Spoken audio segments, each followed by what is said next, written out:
झालंय. News star 5 मराठीमध्ये आपले स्वागत आहे. पाचशे ठळक बातमीपत्र. एक गाव एक पारधी कुटुंब या निर्णयाच्या शासनाने वाजवल्या 3 तेरा. मधुकरजी वायदंडे प्रणित दलित महासंघाच्या वतीने गेली 40 वर्ष झाली एक गाव एक पारधी कुटुंब अशा स्वरूपात पारधी हक्क अभियान राबवले होते. त्यानुसार संपूर्ण महाराष्ट्र राज्यामध्ये ज्या ठिकाणी गायरान अर्थात महाराष्ट्र शासनाची जमीन आहे त्या ठिकाणी 2 गुंठे जागा तथा घरकुल योजनेतून घर अशा स्वरूपात निर्णय करण्यास भाग पाडले व गावोगावी फासेपारधी साम्राज्याचे पुनर्वसन केले. परंतु आजची वस्तुस्थिती पाहिली असता फासेपारधी समाज हा प्रत्येक शासकीय योजनेपासून वंचितच राहिलेले चित्र स्पष्टच आहे. किल्ले मच्छिंद्रगडमधील पारधी कुटुंबाची फारच निंदनीय अवस्था प्रशासनाने केलेली आहे. त्यांना राहायला घर नाही, शौचालय नाही, पिण्याचे पाणी नाही व हक्काची जागाही नाही.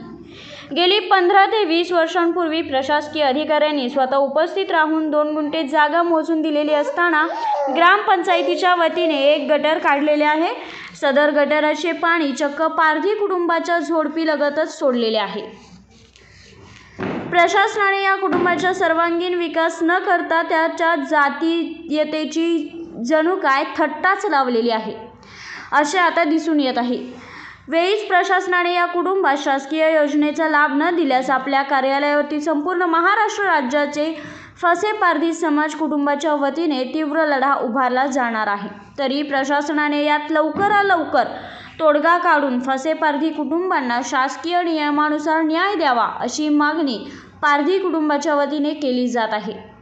या बातमीचा आढावा घेतला मुख्य संपादक माननीय एकनाथ कांबळे सर यांनी. न्यूज स्टार 5 मराठी मीडियामध्ये आपणा सर्वांचे स्वागत आहे. आज आपण आहोत किल्ले मच्छिंद्रगड येथील गायरान 138 मध्ये गेली 17 वर्षापूर्वी महाराष्ट्र शासनाच्या नियमाच्या अनुषंगानं दलित महासंघ पारधी हक्क अभियानाच्या माध्यमातून सन्माननीय कैलासवासी मधुकर वायदंडे यांच्या विचारसरणीतून एक गाव एक पारधी कुटुंब या अभियानाच्या माध्यमातून किल्ले मच्छिंद्रगड गावात गेली 17 वर्षापूर्वी परतान्या लबड्या काळे या व्यक्तीस इतर मान्यवर असतील यांच्या उपस्थितीत गावचे सरपंच, तलाठी व इतर मान्यवरांच्या उपस्थितीमध्ये परतान्या लबड्या काळे यास जागा 2 गुंठे जागा दिलेली होती.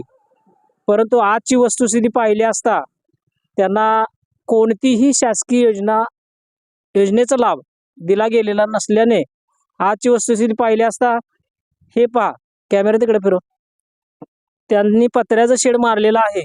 इकडे घे. त्यांनी पत्र्याचं शेड मारलेलं आहे. त्या पत्र्याच्या शेड लगतच काय आजची वस्तुस्थिती पाहिली असता JCBच्या माध्यमातून JCBच्या साह्यानं शेड नजीकच गटर काढलेला आहे. याला लोकशाही का आहे का हुकुमशाही आहे? शासनानं जातीचं तेढ निर्माण केलेलं आहे की काय याच्यावरनं प्रश्नचिन्ह निर्माण होत आहे. एक गाव एक पारधी कुटुंब असा नियम केलेला असताना आज पारधी कुटुंब या ठिकाणी व्यवस्थित राहण्यासाठी ते जागा असेल, घर असेल, लाईट पाण्याची सुविधा असेल, कोणतीही सुविधा दिली गेलेली नाही. तर आज आपण जाणून घेणार आहोत या कुटुंबाकडून की त्यांना कशा पद्धतीने या हालाकीला सामोरे जावं लागत आहे. बोला. बोल. इथं असं बोल. हॅलो बोला. हॅलो 17 वर्ष झालं साहेब मी इथं आहे. तर मला कुठलीच योजना दिलेली नाही आणि कुणी मला पाहिलंच नाही.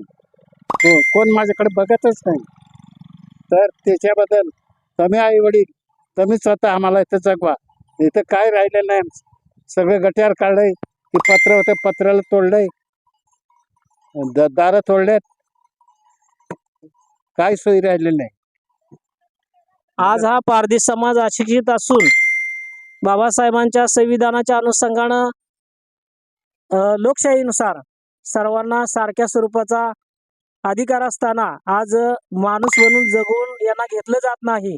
तर प्रशासनानं जरूर विचार करावा की या पारधी समाजाला एक गाव एक पारधी कुटुंब याचा पुनर्विकास व्हावा. त्यांच्या मुलांनी शिक्षण घ्यावं, व्यभिचारापासून बाजूला राहावं, शिक्षण घेऊन मोठ्या पदवीधर व्हावं. या बाबतीत शासनानं जरूर विचार करावा. आज या ठिकाणी जी वस्तुस्थिती पाहिलेली आहे या बातमीच्या माध्यमातून शासनानं कोणतेही हे काहीतरी आहे आणि काहीतरी या माध्यमातून होतंय असा गैरविश्वास न दाखवता एका सर्वसामान्य माणसाच्या कुटुंबाचा हा प्रश्न आहे, जीवनाचा प्रश्न आहे. त्यांची मुलं आहेत, नातवंड आहेत, इतर परिवार आहे व इतर नागरिक आहे पारधी समाजातील, त्यांना न्याय मिळावा यासाठी ते लढा देत आहेत. सन्माननीय कैलासवासी मधुकर वायदंडेच्या माध्यमातून जे काय एक गाव एक पारधी कुटुंब जे पारधी हक्क अभियान राबवलं गेलं, पण पारधी समाजाला आजही न्याय मिळालेला नाही. तर शासनानं याकडे गांभीर्यानं लक्ष द्यावं आणि या कुटुंबाला न्याय देण्यासाठी कार्य करावं. आज या मीडियाच्या माध्यमातून मी विनंती करतो. धन्यवाद.